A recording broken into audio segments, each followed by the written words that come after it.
اسرائیل کیسے اس بات سے اپنے آپ کو بچا سکتا ہے، اس جرم سے، اس ظلم سے کیسے اپنے آپ کو پاک کرے گا کہ وہ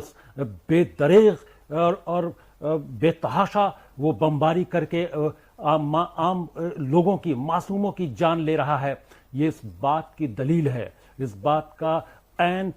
ثبوت ہے کہ جس طرح سے وائل الدہدوہ کی فیملی، ایک دو نہیں، تمام پوری ان کا پورا خاندان، جو ان کی پوری فیملی ختم ہو گئی، ان کی اہلیہ، ان کا بیٹا، ان کی بیٹی، ان کا پوتا، تمام لوگ جو ہے اسرائیل کی بمباری میں ختم ہو گئے. اور وہ ایسے علاقے میں جو نہایت ہی محفوظ سمجھا جا رہا تھا، وہ جو شمالی غزہ ہے، وہاں پہلے تو وارننگ آئی، ایک شارٹ وارننگ کے بعد فوراً بمباری شروع کر دی گئی کہ جو سویلینس ہے وہ علاقہ خالی کر دیں. اور